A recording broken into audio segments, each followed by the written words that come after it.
বাংলাদেশের রাজনৈতিক অঙ্গন যে কখনো স্থির নয় তা তো সবার জানারই কথা। এখানে একের পর এক ঘটে নাটকীয় মোড় এবং পরিবর্তিত প্রেক্ষাপট। ঠিক সেরকমই আজকে শোনাবো এক এমন প্রেক্ষাপট যা শুনে আপনিও শিউরে উঠবেন। শুরুতেই বলতে হয়, অমানিসার আধার সরিয়ে এমন এক নতুন রাজনৈতিক নাটকের সূচনা শুরু হতে যাচ্ছে যা কেউ কখনো আশাই করেনি। বাংলাদেশের রাজনীতি মানে এক চিরন্তন নাট্যমঞ্চ, যেখানে প্রতি মুহূর্তে বদলাতে থাকে দৃশ্যপট, নতুন করে সাজানো হয় ক্ষমতার দাবার গুটি। ২৪-এর ঐতিহাসিক পট পরিবর্তনের পর দেশের রাজনীতি যখন এক চরম অনিশ্চয়তা ও স্তব্ধতার মধ্য দিয়ে যাচ্ছিল, ঠিক তখনই আড়ালে আবডালে শুরু হয় এক নতুন রাজনৈতিক হিসেব নিকেশের খুঁটি চালাচালি। রাজপথের কোলাহল কিছুটা শান্ত হলেও পর্দার পেছনের উত্তাপ কমেনি বিন্দুমাত্র।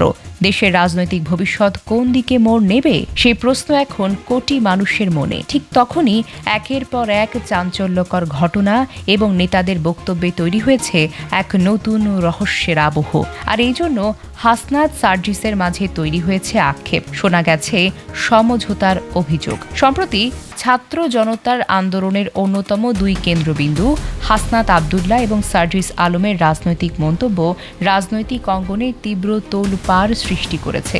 তাই পাটোয়ারির বার্তায় হাসনাতের বাড়ছে হতাশার মেঘ। এই মুহূর্তে জাতীয় নাগরিক কমিটির আহ্বায়ক নাসিরউদ্দিন পাটোয়ারি যখন ফেসবুকে হঠাৎ করে হাসনাত আবদুল্লাহকে ট্যাগ করে প্রশ্ন তোলেন, হাসনাত কই, লিখত দোকান খোলা শুরু করেছে, তখন তার পেছনে ছিল দেশের বিভিন্ন প্রান্তে শেখ হাসিনার নেতৃত্বাধীন দলটির কার্যালয় খুলতে শুরু করার পটভূমি। জবাবে হাসনাত আবদুল্লাহর কণ্ঠে ঝরে পড়ে সেই গভীর হতাশা। অত্যন্ত সংক্ষিপ্ত কিন্তু তাৎপর্যপূর্ণ শব্দে তিনি ফেসবুকের ওয়ালে প্রতিক্রিয়া জানান, সবকিছুই তো সমঝোতা। অন্যদিকে সার্জিস আলম দিয়েছে অন্যরকম এক খোঁচা। ঠিক একই রকমভাবে সার্জিস আলমও বর্তমান প্রেক্ষাপটকে সে পুরনো রাজনীতি হিসেবে আখ্যা দিয়ে ক্ষোভ প্রকাশ করেছেন তার ফেসবুকের দেয়ালে। তাদের দাবি, রাজনৈতিক ময়দানে পর্দার আড়ালে যে বড় ধরনের আপোষ কিংবা দর কষাকষি চলছে, তার ফলেই ক্ষমতার দৃশ্যপট থেকে প্রায় অদৃশ্য হয়ে যাওয়া দলটি আবার প্রকাশ্যে আসার দুঃসাহস পাচ্ছে। তাই বলাই যায়, রাজনীতির মাঠে তৈরি হচ্ছে নতুন নতুন সমীকরণ। জুলাই আন্দোলনকারীদের এই আক্ষেপ স্পষ্ট করে দেয়, মাঠের লড়াইয়ে জয় এলেও রাজনীতির মারপ্যাচে পুরনো শক্তিগুলো আবার নতুন রূপ নিয়ে ঘুরে দাঁড়ানোর চেষ্টা করছে। গত বছর অন্তর্বর্তীকালীন সরকারের পক্ষ থেকে আওয়ামী লীগ রাজনৈতিক দল হিসেবে তার সব রাজনৈতিক কর্মকাণ্ডে বিভিন্ন বিধিনিষেধ ও নিষেধাজ্ঞা আরোপ করা হলেও মাঠের চিত্র এখন দ্রুত বদলাতে শুরু করেছে। ফলে আওয়ামী লীগের জেলা উপজেলায় বিভিন্ন রাজনৈতিক অফিসের তালা ভাঙার হিড়িক কিন্তু পড়েছে। পঞ্চগড়, ঠাকুরগাঁও, সাতক্ষীরা, চাঁদপুর, বরগুনা, পটুয়াখালী থেকে শুরু করে দেশের বিভিন্ন প্রান্তিক জেলা উপজেলায় দীর্ঘদিন বন্ধ থাকা দলীয় কার্যালয়গুলো একে একে খুলতে শুরু করেছে। কোথাও ঝটিকা মিছিল, কোথাও পোস্টার সাঁটানো, আবার কোথাও প্রকাশ্যে নেতাদের জমায়েত হতে দেখা যাচ্ছে। এদিকে রাজধানীর বুকেও লীগের তৎপরতা শুরু হয়েছে। কেবল প্রত্যন্ত অঞ্চলই নয়, খোদ রাজধানীর ধানমন্ডি ৩২ নম্বর বঙ্গবন্ধু এভিনিউ সংলগ্ন এলাকায় নেতা কর্মীদের আনাগোনা ও সগৌরভ তৎপরতা নজর কাড়ছে। ঢাকা বিশ্ববিদ্যালয়ের সাবেক শিক্ষক ক.ম. জামাল উদ্দিনের মতো ব্যক্তিত্বরা ধানমন্ডি ৩২ নম্বরে শ্রদ্ধা জানাতে যাওয়ার পর থেকেই তৃণমূল কর্মীদের মনোবল যেন নতুন করে চাঙ্গা হয়ে উঠেছে। ফলে বছরের পর বছর ধরে চলা বৈরী পরিবেশ কিংবা সাম্প্রতিক আত্মগোপন কোনো কিছুই যে নেতাকর্মীদের পুরোপুরি রাজনীতি থেকে সরিয়ে দিতে পারেনি, কার্যালয় খোলার এই ঘটনাগুলো তারই স্পষ্ট বার্তা বহন করে। রাজনীতির মূল খেলাটি যে কেবল কেন্দ্রে সীমাবদ্ধ নয়, বরং তৃণমূলে এক অদ্ভুত লেনদেন ও অঘোষিত আদান প্রদান চলছে, তার সবচেয়ে বড় প্রমাণ মেলে পঞ্চগড়ের এই ঘটনায়। পঞ্চগড়ের চাকলাইট ইউনিয়নে আওয়ামী লীগের একটি কার্যালয়ের তালা খোলার সময় সেখানে স্বয়ং স্থানীয় সদর উপজেলা বিএনপির সভাপতির উপস্থিতি সামাজিক যোগাযোগ মাধ্যমে ছড়িয়ে পড়লে ব্যাপক বিতর্কের জন্ম দেয়। যদিও অভিযুক্ত বিএনপি নেতা পরবর্তীতে দাবি করেছেন তিনি বিষয়টি জানতেন না বা ভুল বোঝাবুঝি হয়েছে, কিন্তু রাজনীতি বিশ্লেষকরা এটিকে দেখছেন তৃণমূলের এক গোপন রাজনৈতিক সমঝোতা হিসেবে। কিন্তু ভোটের মাঠের হিসেব একেবারেই ভিন্ন। নির্বাচনের আগে বা পরে স্থানীয় পর্যায়ে নিজেদের প্রভাব বজায় রাখা, মামলা হামলা থেকে রক্ষা পাওয়া কিংবা পারস্পরিক স্বার্থ সুরক্ষার জন্য দুই বৈরী পক্ষের স্থানীয় নেতারা কিভাবে হাত মেলাচ্ছেন একটি ভিডিও তা স্পষ্ট করে দিয়েছে। তাই বিএনপি আওয়ামী লীগ সমঝোতা যে হচ্ছে তা কিন্তু ধীরে ধীরেই প্রকাশ পায়, যাকে বলে ক্ষমতার সূক্ষ্ম চেক অ্যান্ড ব্যালেন্স। ১.৫ দশকের চরম বৈরতা, খুন, গুম, পারস্পরিক রাজনৈতিক ধ্বংসের ইতিহাস সত্ত্বেও বিএনপি কেন বিপরীত মেরুর নেতাদের ক্ষেত্রে এক ধরনের শিথিল বা নমনীয় নীতি গ্রহণ করছে তা নিয়ে রাজনৈতিক বিশ্লেষকরা অত্যন্ত সুদূর প্রসারী মতামত দিচ্ছেন। অন্যদিকে জামাত ও ডানপন্থী জোটের উত্থান যে হচ্ছে তার প্রতিরোধ করতে গিয়ে এই সমঝোতা, অন্তর্বর্তীকালীন সরকার এবং তৎপরবর্তী রাজনৈতিক বাস্তবতায় রাজপথে বিএনপির সবচেয়ে বড় প্রতিদ্বন্দ্বী ও মাথা ব্যথার কারণ হয়ে দাঁড়িয়েছে জামায়াতে ইসলামী ও তাদের সমমনা জোট। বিএনপি খুব ভালো করেই জানে রাজপথ থেকে আওয়ামী লীগ যদি একেবারে মুছে যায় তবে বিরোধী শিবিরের পুরো ফাঁকা মাঠ এককভাবে দখল করে নেবে জামাত, হেফাজত কেন্দ্রিক ডানপন্থী দলগুলো।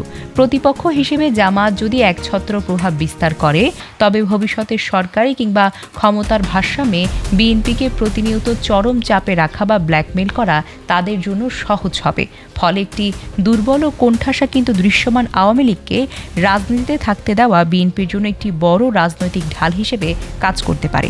এই যে চেক অ্যান্ড ব্যালেন্স বা ক্ষমতার ভারসাম্য বজায় রাখতেই বিএনপি উপর মহলে এক অঘোষিত শিথিলতা বজায় রাখবে বলে ধারণা করা হচ্ছে। ২০২৪-এর আগস্ট পরবর্তী সময়ে গণ অভ্যুত্থানের মুখে দেশের বাহিরে চলে যেতে বাধ্য হলেও স্বৈরাচারী শেখ হাসিনা রাজনীতি থেকে দূরে সরে যাননি। ভারতের মাটিতে অবস্থান করেই তিনি প্রতিনিয়ত যোগাযোগ রাখছেন দেশের তৃণমূল ও কেন্দ্রীয় নেতাদের সঙ্গে। তিনি সব প্রযুক্তি ব্যবহার করে যোগাযোগ রাখছেন নেতাকর্মীদের সঙ্গে। হোয়াটসঅ্যাপ, ফেসবুক, ইমো, টেলিগ্রাম, অন্যান্য এনক্রিপ্টেড অ্যাপসের মাধ্যমে প্রতিনিয়ত শত শত কর্মীর সঙ্গে কথা বলছেন এবং নতুন নতুন কৌশল সাজাচ্ছেন। এদিকে দলের কেন্দ্রীয় যুগ্ম সাধারণ সম্পাদক আ.ফ.ম. বাহাউদ্দিন নাসিমের বক্তব্যে সে আত্মবিশ্বাসের সুর যেন ফুটে উঠেছে।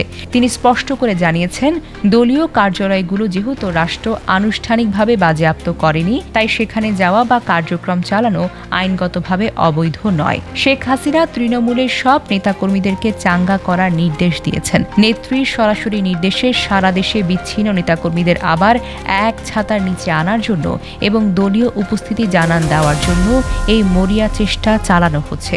কিন্তু উপরতলার রাজনৈতিক নেতাদের মাঝে যত বেশি বোঝাপড়াই তৈরি হোক না কেন, মাঠের সাধারণ মানুষ এবং ছাত্র জনতার ক্ষোভ কিন্তু এখনও প্রশমিত হয়নি। এদিকে ময়মনসিংহের তারাকান্দায় রয়েছে সহিংসতা। ময়মনসিংহের তারাকান্দায় আওয়ামী লীগের দলীয় কার্যালয় খোলার খবরেই বৈষম্য বিরোধী ছাত্র আন্দোলন ও জাতীয় নাগরিক পার্টি নেতাকর্মীরা রাজপথে নেমে তীব্র প্রতিবাদ জানান। কার্যালয়ের ভেতরে থাকা গাড়ির টায়ারে আগুন জ্বালিয়ে দিয়ে নিজেদের কঠোর অবস্থানে বার্তা দেন তারা। তবে জনমনে রয়েছে চরম অসন্তোষ। বঙ্গবন্ধু এভিনিউ বা ধানমন্ডিতে জাতীয় পতাকা হাতে কিছু নেতাকর্মী স্লোগান দিতে শুরু করলে সাধারণ মানুষের একাংশের সঙ্গে তাদের তীব্র বাকবিতণ্ডা ও সংঘাতের সৃষ্টি হয়। কিন্তু সেখানকার প্রশাসনে রয়েছে নীরব ভূমিকা। একদিকে আন্দোলনকারীদের ক্ষোভ ও রক্তচক্ষু, আর প্রশাসন প্রত্যক্ষ পরোক্ষভাবে পালন করছে নিরাপত্তা। সব মিলিয়ে এক চরম থমথমে পরিবেশ সৃষ্টি হয়েছে। মাঠের কর্মীরা এই সমঝোতাকে কোনোভাবেই সহজে মেনে নিতে পারছে না। যে আবেগ দিয়ে এদেশের গণমানুষ গণ অভ্যুত্থান ঘটিয়েছে সেই আবেগের উপর পানি ঢেলে করা হচ্ছে হিসেবের রাজনীতি। ঢাকা বিশ্ববিদ্যালয়ের শিক্ষক মোহাম্মদ মজিবুর রহমান এবং রাজনৈতিক বিশ্লেষক জুবাইদা নাসরিনের মতো বিশেষজ্ঞদের মতে, সরকার পরিচালনা ও রাষ্ট্র পরিচালনার আবেগ আর রাজপথের স্লোগান সবসময় চূড়ান্ত ফল দেয় না। বিপ্লব বা গণ অভ্যুত্থানের জোয়ারে সাময়িকভাবে একপাক্ষিক পতন ঘটানো হলেও দীর্ঘমেয়াদে একটি দেশকে পরিচালনা করতে গেলে অত্যন্ত চতুর ও হিসেবি চাল চালতে হয়। দেশের অন্যতম বৃহত্তম ও পুরনো একটি রাজনৈতিক শক্তিকে পুরোপুরি রাজপথ ও আইন থেকে উচ্ছেদ করে স্থায়ী স্থিতিশীলতা আনা যে কঠিন, সেই বাস্তবতাকে বিএনপি তাদের ক্ষমতার হিসেব নিকেশ থেকেই অনুধাবন করেছে। হাসনাত বা সার্জিসের মতো তরুণ বিপ্লবীরা এটিকে পুরনো রাজনৈতিক নোংরা খেলা বা বিশ্বাসঘাতকতা মনে করতেই পারেন। কিন্তু নির্জলা সত্য হলো, রাজনীতি চলে তার নিজস্ব ধূর্ত ও নির্মম নিয়মে। জামায়াতের একক প্রভাব ঠেকানো কিংবা নিজেদের রাজনৈতিক জমি নিরঙ্কুশ রাখার তাগিদে বিএনপি ও আওয়ামী লীগের মধ্যে অলিখিত সাঁকো আজ আর কোনো গোপন বিষয় নয়। তার থেকে ভালোভাবে বুঝতে হবে বাংলাদেশের রাজনীতির ক্যানভাসে তা এক অতি বাস্তব দৃশ্যপট। সময় ও আগামীর পরিস্থিতি বলে দেবে এই সুদূর প্রসারী রাজনীতির খেলা কোন পক্ষের জন্য জয় বয়ে আনে আর কাকে ছুঁড়ে ফেলে দেয় ইতিহাসের আড়ালে।